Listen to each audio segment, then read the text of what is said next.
नमस्कार मैत्रिणींनो, सर्वांना श्री स्वामी समर्थ। आजच्या व्हिडिओमध्ये सर्वांचं मनपूर्वक स्वागत आहे। तर आजच्या व्हिडिओमध्ये पाहणार आहोत बोटनेक गळा ब्लाउज डिझाइन। 34 साईजचा ब्लाउज आहे, त्यामुळे बोटनेक साईज असल्यामुळे मी 7 इंच शोल्डर घेतलेला आहे।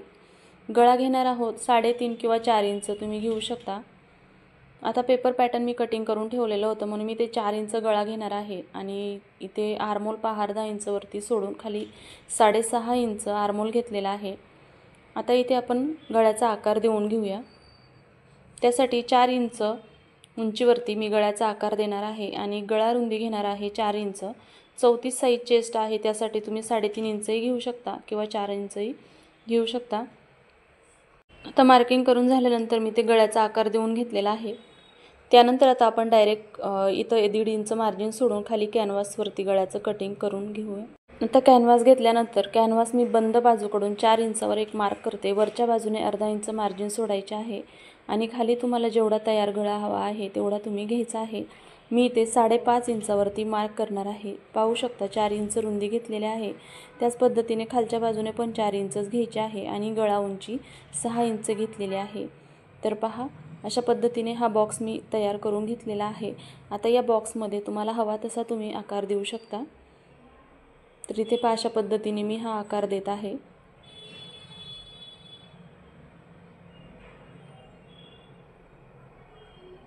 आणि खालच्या बाजूने थोडासा गोल आकार देऊन घेतला की हा गळा आपला तयार होईल। अशा पद्धतीने मी गळ्याचं मार्किंग केलेलं आहे। आता बाजूने अर्धा किंवा 1 इंचाचं मार्जिन सोडून अशा पद्धतीने मार्किंग करून घ्यायचं आहे, म्हणजे जिथे आपण अस्तर जॉईंट करू शकतो आणि हे गळ्याचं कटिंग करून घ्यायचं आहे। इथे तुम्ही हवा तो आकार तुम्हाला देऊ शकता। आता मी हे जे मार्किंग आहे हे दुसऱ्या बाजूने वठवून घेते, दुसऱ्या चॉकने मार्क करून घेते, म्हणजे थोडंसं डार्क दिसेल। आता या कॅनव्हासच्या आकाराच्या पेक्षा अर्धा इंच जास्त अस्तरचं कापड घेऊन त्याला चारही बाजूने फोल्ड करून घेतलेलं आहे। त्यानंतर मेन ब्लाउजचं कापड आणि अस्तरचं कापड व्यवस्थित सेट करून यांना चारही बाजूने शिलाई मारून घ्यायची आहे आणि एक्स्ट्राचं जे काही कापड आहे ते कट करायचं आहे। शिलाई मारताना व्यवस्थित फिनिशिंगसह शिलाई मारायची आहे। अस्तरचं कापड किंवा ब्लाउजचं कापड कुठे गोळा होणार नाही याची काळजी घेऊनच पूर्ण ब्लाउजला शिलाई मारून झाल्यानंतर जे एक्स्ट्राचं कापड आहे तेही व्यवस्थित कट करून घ्यायचं आहे पूर्ण। त्यानंतर आता आपण हे कॅनव्हास मेन ब्लाउजला जोडून घेणार आहोत। त्यासाठी जो मेन ब्लाउजचं कापड आहे त्याचा सेंटर पॉईंट, त्यासाठी मधोमध मी ब्लाउजचं कापड या पद्धतीने फोल्ड करून घेतलेलं आहे आणि मधल्या बाजूला मार्क करून घ्यायचं आहे, म्हणजेच आपल्याला कापड इथे व्यवस्थित अटॅच करता येईल। आता हा जो कॅनव्हास आहे तो व्यवस्थित फोल्ड करून घ्यायचा आहे सेंटरला आणि ब्लाउजचाही सेंटर पॉईंट काढायचा आहे। त्याआधी आपण वरच्या गळ्याचं जे आहे 4 इंचाचं मार्जिन ते आतल्या बाजूने दिलेलं आहे त्यावरती शिलाई मारून घ्यायची आहे, म्हणजे शिलाई करताना लक्षात येईल। आता हा जो मार्क केलेला भाग आहे हा उलटवून ठेवायचा आहे, म्हणजे तो दुसऱ्या बाजूने वळतो, म्हणजे डबल मार्किंग करण्याची गरज नाही। आणि या मार्किंगवरतीच पूर्ण ब्लाउजच्या गळ्याच्या कडेवरती शिलाई मारून घ्यायची आहे। याने काय होतं की आपल्याला शिलाई करताना जे कापड आहे ते तिरकं होत नाही आणि सेंटर पॉईंट काढल्यामुळे सेंटरचा आकार बरोबर सेंटरला येतो। तर या पद्धतीने सेंटरला मार्किंग केलेलं आहे आणि हे कापड व्यवस्थित 1.5 इंचाचं मार्जिन सोडून खाली जोडायचं आहे, कारण वरती आपण दोन्ही बाजूला लेस लावणार आहोत। आता इथे तुम्ही पाहत असाल वरच्या बाजूने कॅनव्हास दिसत आहे, व्यवस्थित सेट करून घ्यायचं आहे। दोन्ही बाजूने पिन लावून घ्या किंवा सेंटरला तुम्ही शिलाई मारून घेऊ शकता। आता मी इथे बरोबर वरती सेंटरला दोन्ही बाजूने पिन लावून घेतलेले आहेत आणि त्यानंतर या पद्धतीने जो मार्किंग केलेला आहे आपण चॉकने त्यावरती शिलाई मारायची आहे, म्हणजे आकार चेंज होणार नाही।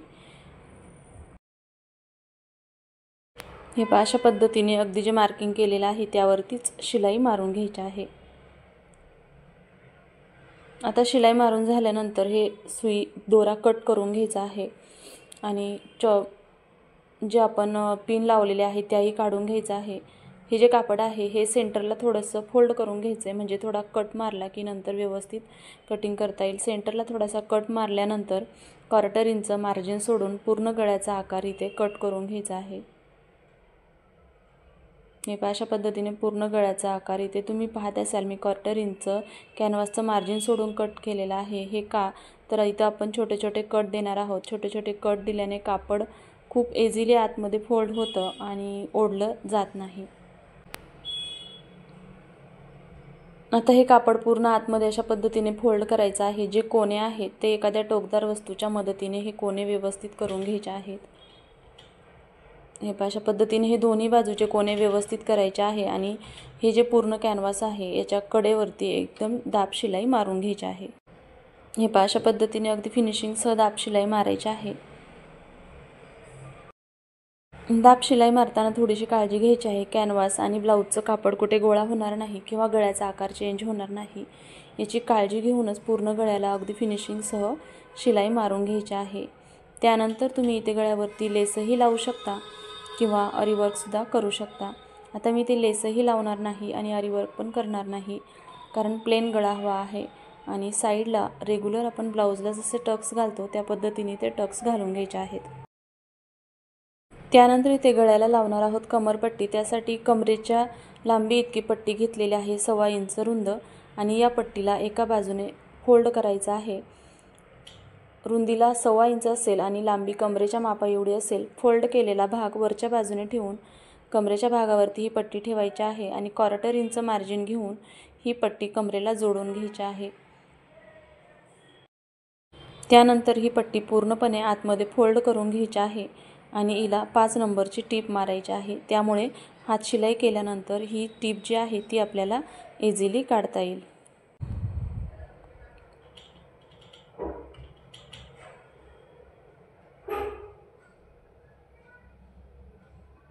तशा पद्धतीने गळा शिलाई झालेला आहे। आता वरचा गळा आहे त्यालाही जे आपण मार्किंग केलेलं होतं त्याच्या थोडंसं वरतीच कटिंग करायचं आहे आणि त्यानंतर इथे तिरकस पट्ट्या घेऊन कटिंग करून घ्यायचं आहे। तिरकस पट्ट्या कटिंग करून घ्यायच्या आहेत आणि मग याचा जो गळ्याचा गोट आहे तो घालून तिरकस पट्ट्या ज्या आहेत त्या एकमेकांना जोडून घ्यायच्या। त्यानंतर एका बाजूने फोल्ड करून घ्यायचा आहे आणि जो गळ्याचा आकार आहे त्याच्यावरती ही पट्टी ठेवून 1/4 इंच मार्जिन घेऊन ही पट्टी जोडून घ्यायची आहे। त्यानंतर ही पट्टी पूर्णपणे आतमध्ये फोल्ड करून घ्यायची आहे। आता तुम्ही अशा पद्धतीने गळ्याचं शिलाई करून झाल्यानंतर इथे तुम्हाला हवी तशी लेस वापरू शकता आणि अशा पद्धतीने सुंदर गळ्याचं ब्लाऊज डिझाईन तयार करू शकता। तर मैत्रिणींनो, तुम्हाला हा व्हिडिओ कसा वाटला कमेंट करून अवश्य सांगा। आवडले असल्यास लाईक करा, शेअर करा आणि चॅनलवरती नवीन असताल तर चॅनलला सबस्क्राईब करायला विसरू नका। पूर्ण व्हिडिओ पाहिल्याबद्दल तुमचे मनापासून धन्यवाद आणि सर्वांना श्री स्वामी समर्थ। तर आता गळ्याला आपण इथे गोट लावून घेतलेला आहे। एकदा आपण ब्लाऊजचा फायनल लुक पाहूयात। तर हे अशा पद्धतीने सुंदर असा मटका टाईप बोट नेक ब्लाऊज डिझाईन तयार झालेले आहे।